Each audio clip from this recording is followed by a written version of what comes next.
Page 10. Biru. Interaksi pertama Biru dan Nimas. Biru sudah punya pacar. Satu hal yang belum pernah Biru bahas dengan Nimas adalah tentang kekasihnya, membuat Nimas kelimpungan menahan malu saat Nuri memberi peringatan. Memperingatkan Nimas agar tak memperlakukan Insa melebihi seorang sahabat, karena semua orang juga tahu kalau Biru itu sudah memiliki seorang kekasih, mahasiswi kesehatan yang tengah melakukan kegiatan mulia. Dan Nimas makin pusing saat berkali-kali mencoba menghubungi Biru, namun tak kunjung berhasil. Nimas harus memutar otak untuk dapat memecahkan teka-teki soal kekasih Biru ini. Namun saat panggilan itu tersambung, semua pertanyaan Nimas akhirnya terjawab. Akhirnya Nimas dan Biru bisa saling bicara dan bercerita tentang kehidupan satu sama lain yang tengah mereka lewati. Interaksi pertama Biru dan Nimas. Nimas dari tadi kelimpungan setelah mendapat pesan dari Biru untuk pergi ke Sekaten menemui seseorang. Bagi masyarakat Jogja, Sekaten adalah sebuah festival yang begitu dinanti-nanti. Serangkaian kegiatan tahunan untuk memperingati hari kelahiran Nabi Muhammad itu selalu ramai tiap tahunnya. Nimas hanya mendapat sebaris pesan dari Biru, memintanya pergi ke Sekaten untuk menemui seseorang. Kapan, di mana, dan siapa yang harus ia temui, Nimas tidak tahu. Aduh, aku tahu di sana susah sinyal, tapi tolonglah. Nimas meletakkan ponselnya frustasi di atas nakas saat panggilan itu tak juga terhubung. Biru, gimana dong? Nimas kesal, sampai-sampai ia tak sadar bahwa ibu Biru ada di depan kamarnya, memperhatikan kekesalannya sedari tadi. Biru, ia menoleh kaget. Ibu, sang ibu menghampiri dan meletakkan sepiring jajanan di atas nakas. Ibu buat donat lagi? Iya, tadi siang ada yang pesen, itu ibu sisihkan buat kamu.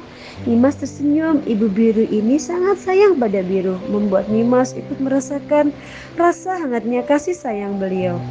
Makasih ya Bu, nanti Biru habiskan. Sang ibu hanya mengangguk sebagai balasan.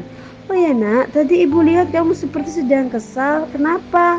Oh ini Bu, Biru mau telepon teman, tapi di tempat teman Biru itu nggak ada sinyal, kan jadi nggak nyambung teleponnya. Memang rumahnya di mana? Dia lagi di desa gitu loh Bu, desa kecil yang sinyalnya aja susah. Lagi jadi relawan pendidikan katanya. Relawan pendidikan? Iya ibu, di sana ngajar anak-anak desa gitu, sukarela. Wah bagus itu, kenapa kamu gak ikut nak? Lumayan cari pengalaman untuk bekal mengajar nanti. Nimas hanya tersenyum menahan kata-katanya. Ia ingin bilang kalau yang ada di sana itu anak ibu, yang lagi pontang-panting di sana itu anak ibu. Maaf ya bu. Nimas tiba-tiba membayangkan betapa sang ibu ini merindukan Biru. Kalau beliau tahu yang sebenarnya, ini sudah hampir 24 hari mereka tertukar dan tidak ada tanda-tanda akan kembali sama sekali. Jujur kalau saat ini Nimas tidak terlalu merindukan orang tuanya karena di hari-hari biasa pun mereka jarang bertemu. Bahkan atau bukan berarti keluarga Nimas tidak harmonis, hanya saja mereka jarang bertemu karena kesibukan masing-masing, dan hal itu tidak mengurangi rasa sayang Nimas pada orang tuanya. Hanya saja waktu mereka bertemu tidak sebanyak waktu Biru bertemu orang tuanya. Bu, iya nak, nanti ibu mau ketemu sama teman Biru itu, namanya Nimas. Kalau dia pulang nanti Biru suruh mampir ke sini. Boleh, tapi kasih tahu ibu dulu sebelumnya, biar ibu masak buat temanmu itu. Iya ibu, masak yang banyak ya. Dia pasti kangen masakan ibu. Masakan ibu? Iya, maksudnya masakan rumah gitu bu. Ibunya tertawa melihat sang putra bungsu tiba-tiba kelabakan. Iya ya, nanti ibu buatkan gudeg sekalian. Dimas mengambil satu buah donat yang tadi diletakkan ibu Biru. Ia mencoba gigitan pertamanya, sangat lembut dan manis. Bahkan matanya sampai terbejam menikmati donat itu, mengeluarkan ekspresi yang sedikit berlebihan di mata sang ibu. Is Biru, biasa aja makannya. Ah bu, kan ini menikmati. Dimas mengusap lengannya yang baru saja ditepuk sang ibu karena tingkah berlebihannya. Oh iya, itu si Nana kapan main kesini lagi? Nana, Siapa Nana yang dimaksud Ibu Biru ini? Nimas tak paham. Biru tak pernah menjelaskan soal teman wanitanya selain Nuri dan Insa. Maksud Ibu si Ratna. Nana Ratna. Seberapa keras pun Nimas berusaha mengingat, ia tak akan pernah ingat karena memang Biru belum pernah menceritakan soal gadis ini padanya. Menyadari ekspresi sang ibu mulai menunjukkan kecurigaan, inilah saatnya Nimas mengeluarkan kalimat andalan. Oh, si Nana Bu, kemarin Nana bilang kalau dia masih sibuk ngurus apaan gitu. Nanti kalau udah selesai pasti dia main kesini Bu. Syukurlah kalau begitu, tadinya ibu kira kalian putus. Kini ganti Nimas memajang wajah cengok. Putus yang dimaksud berakhirnya sebuah hubungan antara sepasang kekasih kan? Jadi maksudnya Nana itu pacar Biru. Jadi Biru sudah punya pacar. Ruh, iya Bu, oh enggak kok, Ibu jangan khawatir, Biru enggak putus sama Nana. Hubungan kami baik-baik saja, cumannya ya Nananya lagi sibuk saja sih Bu. Ya udah nanti ajak main kesini ya, Ibu mau ketemu. Setelah mengucapkannya, sang ibu langsung pergi dari kamar putranya, menutup pintu dari kamar itu dari luar, melanjutkan kegiatan di dapur. Sedangkan Nimas masih diam belum bergerak, sadar ia telah melakukan sebuah kesalahan. Jadi si Biru udah ada pacar, kenapa nggak pernah bilang? Terus si Insa, sorry Biru, sungguh sama sekali tidak terpikirkan oleh Nimas kalau Biru itu sudah punya pacar. Makanya ia berani berbuat seenaknya dengan hubungan Biru dan Insa. Kalau begini artinya ia sudah salah langkah. Niatnya ingin membuat Biru dan Insa dekat, kemudian saat mereka sudah kembali bertukar nanti, Biru akan berterima kasih padanya. Nyatanya salah besar. Bu, Biru pamit dulu. Waalaikumsalam wabarakatuh. Ini jam 6 pagi saat Dimas pamit hendak berangkat ke kampus dan sang ibu sudah sibuk di dapur dengan setumpuk piring kotor sisa semalam. Dimas rasa sisa piring kotor semalam tak sebanyak itu, tapi kenapa sekarang sangat menggunung. Kamu berangkat sekarang, Ru? Ibu butuh bantuan? Enggak, udah kamu berangkat saja. Yakin Bu? Yakin, tiap hari juga begini tumben kamu udah berangkat sana. Oke, Biru berangkat ya. Assalamualaikum. Waalaikumsalam wabarakatuh. Nimas melanjutkan langkah masih dengan perasaan tak nyaman. Ia tahu setiap pagi sang ibu memang selalu mencuci piring terlebih dulu, kemudian memasak. Tapi ia tak pernah tahu kalau piring-piring itu sebanyak tadi. Terlebih sang ibu tadi bilang itu sudah biasa, membuat Nimas semakin merasa sungkan. Di rumahnya jarang ada cucian piring sebanyak itu karena biasanya hanya Nimas yang makan seorang diri dan mencuci piringnya sendiri. Hanya satu piring karena orang tuanya lebih sering makan siang dan malam di tempat kerja daripada di rumah. Udah deh, nanti aja pulang dari kampus aku bantu-bantu.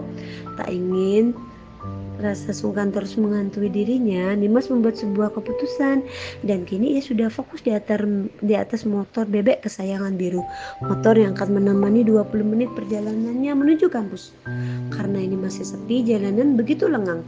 Tepat 20 menit ia tiba di pelataran parkir kampus. Pokoknya hari ini harus dapat info soal Nana. Karena Nimas tak mendapat kejelasan soal Nana dari Biru, maka ia akan cari tahu sendiri. Siapa tahu teka-tekinya soal pesan singkat dari Biru juga ikut terjawab. Aduh tapi Insa sorry ya Ru, abisnya kamu gak cerita kalau sudah punya pacar. Nimas mengelus kepala motor ini seolah-olah adalah kepala Biru. Nimas menyusuri koridor kampus menuju ruang kelasnya. Sudah ada Nuri dan Insa di sana menyiapkan sebuah bangku kosong untuknya. Pakai Mbak, pagi Insa. Nimas duduk di bangku sebelah Nuri.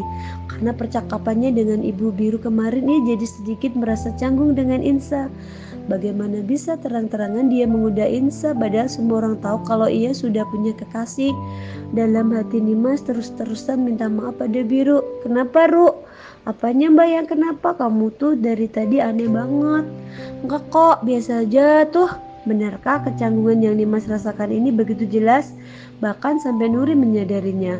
Nimas membenarkan posisi duduknya, menyilangkan satu kaki di atas kaki lainnya, mencari posisi senyaman mungkin. Kemana Insa? Pertanyaan Nuri mengalihkan perhatiannya. Insa bangkit dari duduknya dan hendak pergi keluar kelas. Kamar mandi Mbak. Bentar, pengen pipis. Oke. Dengan cengiran khasnya, Insa pergi melewati mereka berdua tanpa menyapa ke arah Biru karena dari tadi kepala laki ini terus menunduk. Ru, ya orangnya lagi gak ada sini, jujur aja deh sama Mbak, kenapa orangnya maksud Mbak? si Insa. Iya, buruan cerita sekarang atau enggak sama sekali. Tunggu, dari mana Nuri paham kalau penyebab keanehan biru pagi ini adalah Insa? Apa Nuri tahu sesuatu? Mbak, tunggu, tahu dari mana kalau ini ada urusannya sama Insa? Kamu kira kemarin Mbak nggak sadar waktu kamu godain Insa kemarin tuh? Kamu kira Mbak sadar? Mbak nggak gitu, dari kemarin Mbak sebenarnya pengen ngomongin ini sama kamu. Mbak takut kamu kelewatan, jadi Mbak juga takut kamu tersinggung. Kini suasana berubah jadi lebih serius. Entah mengapa Nimas merasa terintimidasi dengan tatapan Nuri. Ingat Nana, Ru, si Nana nggak ada di sini, bukan berarti kamu boleh seenaknya. Ya Nana tahu kita bertiga sahabatan, aku, kamu sama Insa. Apa nggak kasihan kamu sama Nana kalau tiba-tiba kamu seenaknya perlakuin Insa lebih dari seorang sahabat kayak kemarin? Insa juga kasihan kalau dia ternyata juga mau sama kamu. Gimana? Nuri benar, semua yang dikatakan Nuri adalah fakta karena Nimas tidak tahu apapun soal Nana ini. Jadi hanya bisa diam. Bertanya soal Nana pada Nuri malah kan semakin memperkeruh suasana. Kalau saja Biru bisa dihubungi dengan mudah, pasti Nimas tak akan dikurung perasaan tak enak begini. Maaf ya Mbak, minta maaf sama yang bersangkutan aja, Ru. Kapan Nana pulang? Pulang? Memang Nananya pergi suatu tempat. Sungguh Nimas nggak punya gambaran apapun soal Nana, Ru. Nanti Mbak, nanti waktu festival sekaten mulai. Kalau memang pesan singkat yang Biru kirim waktu itu ada hubungannya dengan Nana, maka bisa jadi maksud Biru meminta Nimas pergi ke sekaten untuk menemui Nana. Oke Mbak, nggak akan bilang macam-macam sama Nana. Kamu juga jangan bertingkah macam-macam lagi. Makasih ya Mbak Nuri yang baik. Nuri kemudian fokus pada buku-buku di depannya dan Nimas memainkan ponselnya mengecek apakah Biru masih juga bisa dihubungi. Iseng. Iya, telepon nomor Biru tuh tersambung kok. Nimas terkejut ya sampai bangkit dari bangkunya. Halo Nimas, suara Biru tuh suara Biru. Halo, ya tunggu sebentar.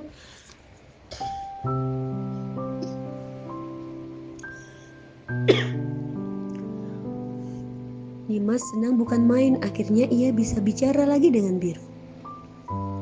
Maka ia putuskan mengangkat sambungan telepon itu di luar kelas. Mbak, bentar ya. Nimas mencari tempat yang nyaman. Di bawah pohon ada sebuah bangku di sana, tak terlalu panas. Sinyal bagus, bahkan udaranya sejuk, sangat cocok untuk bicara serius dengan Biru. Ya Tuhan Biru, akhirnya bisa juga ini telepon nyambung. Hei Nimas, bener-bener di sini. Buat kirim pesan saja susah, tahu nggak ini aku ada di pucuk di kebun teh. Iya. Udah sekarang kita ngobrol serius. Kamu udah ada pacar? Udah. Kenapa nggak pernah cerita? Karena Nana lagi pergi. Aku kira dia belum balik sampai kita normal. Jadi buat apa aku cerita? Astaga Biru, aku serba salah tau di sini. Gara-gara kamu nggak pernah cerita soal si Nana. Kamu juga nggak pernah cerita kalau di sini ada mas-mas yang nyusahin. Mas-mas siapa? Namanya Jagat, kenal kan? Jagat? Nggak ada deh, Ru, nggak kenal aku. Udahlah, pokoknya gara-gara orang itu aku serba salah. Kamu digodain cowok, Ru. Diem kali. Diem. Demen kali sama kamu nih Mas. Ya gimana, orang yang ketemu aja kamu loh, Ru, bukan aku. Ngapain mau tanya soal Nana nggak? Ya tanya dong, itu tujuannya. Jadi Nana itu pacar aku, kami udah jalan 4 tahun. Dia mahasiswi kesehatan dan lagi mengabdi juga kayak kamu ke tempat pengungsian bencana di Merapi. Terus yang festival sekaten ada hubungannya juga sama Nana. Iya, kami janjian buat ketemu dan main seharian nanti di festival sebelum dia harus balik lagi ke Merapi. Balik lagi, iya. Jadi gimana ya, aku tuh bingung, Ru. Gimana aku nanti mesti bertingkah di depan pacar kamu? Aku bahkan gak tahu dia yang mana. Nanti aku kasih tahu nih Mas tanggal dan apa-apa saja yang mesti kamu lakuin buat Nana, ketemu Nana. Tolong ya jangan buat dia curiga apapun soal ini. Aku gak mau Nana kepikiran. Oke, Ru. Maaf ya Nima, jadi banyak repotnya. Kamu sendiri di sana gimana? Capek ya? Capek tapi masih sanggup. Keduanya lalu dalam obrolan saling bertukar pengalaman bagaimana tentang kehidupan satu sama lain. Mungkin kali ini Birulah yang punya banyak hal yang diceritakan. Tapi setelah ini bisa jadi Nimas yang gantian punya banyak kisah yang untuk diceritakan. Saling menjalani hidup satu sama lain membuatnya keduanya sadar bahwa tak ada hidup seorang pun yang mudah. Semua orang menjalani hidup mereka dengan perjuangan masing-masing.